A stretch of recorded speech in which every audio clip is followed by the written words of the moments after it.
आपण पाहतात माणदेशी न्यूज, मान तालुक्याचा बुलंद आवाज। जिल्हाधिकारी जितेंद्र डुडी यांच्या अध्यक्षतेखाली मसवड येथील श्री सिद्धनाथ जोगेश्वरी रथयात्रा नियोजन बैठक संपन्न।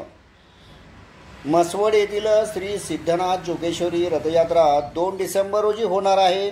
या निमित्ताने सातारा जिल्हाधिकारी जितेंद्र डुडी यांच्या अध्यक्षतेखाली यात्रा नियोजन बैठक आयोजित करण्यात आलेली होती।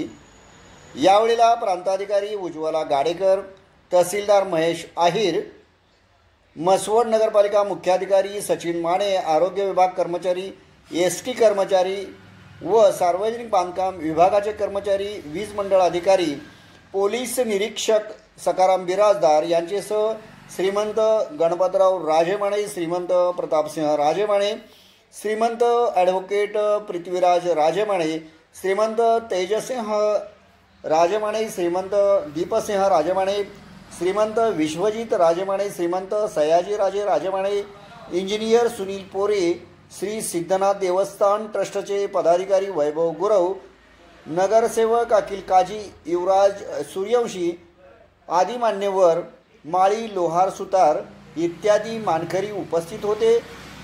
यावेळेला जिल्हाधिकारी जितेंद्र डुडी म्हणाले, मसवड येथील येणाऱ्या भाविकांना सर्व प्रकारच्या सोयी व सुविधा देण्यासाठी प्रशासन यंत्रणा सज्ज झालेली आहे। मसवड ग्रामस्थांनी ही यात्रा अधिक चांगल्या पद्धतीने पार पाडण्यासाठी सहकार्य करावे। पोलीस व ग्रामस्थांनी समन्वयाने काम करून यात्रा काळात अनुचित प्रकार घडणार नाही याची काळजी घ्यावी।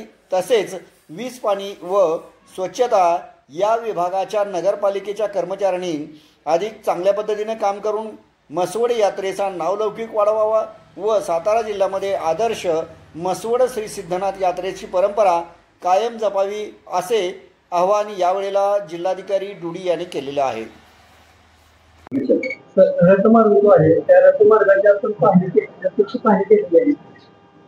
या मार्गाची मी सध्या मीटिंग घेण्याच्या अगोदर पाहणी केलेली आहे। त्याच्यामध्ये काही ठिकाणी मला काही त्रुट्या दिसल्या, काही खड्डे वगैरे होते, डांबर टाकली होती पण ते व्यवस्थित नव्हती, त्याला लूज आहे अजूनही।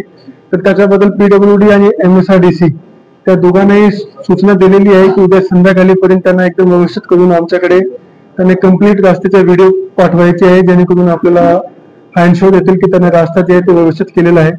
MSRDC जे रस्ता आहे तिथे सुद्धा काही ऍक्सिडेंट पॉइंट्स आहेत आणि त्याचे जे लेवल्स आहे ते थोडं वर खाली आहे, थोडं इन्क्लाइंड आहे, तर ते सुरळीत करणे आवश्यक आहे। तर त्याच्याबद्दल सुद्धा आम्ही वेगळी मीटिंग उद्या सुद्धा आमच्या ऑफिसमध्ये MSRDC चे जे प्रमुख आहे त्यांना बोलून घेत आहोत आणि त्यांना सुद्धा 2-3 दिवस इकडेच ते मुक्काम करतील, त्याच्या अनुषंगाने त्यांना डायरेक्शन दिले जाईल आणि रस्त्याची कुठल्याही प्रकारची अडचण यात्रेच्या अगोदर संपतील त्याची खात्री आम्ही जिल्हाधिकारी म्हणून घेत आहोत। नगर परिषद, महसूल विभाग, ग्रामीण विकास विभाग, आरोग्य विभाग, एसटी महामंडळ, MSRDC, PWD सर्व आणि त्याच्यासोबत बाकीचे मंदिरचे ट्रस्टी किंवा बाकी लोक आहेत ते सर्व या मीटिंग मध्ये उपस्थित होते।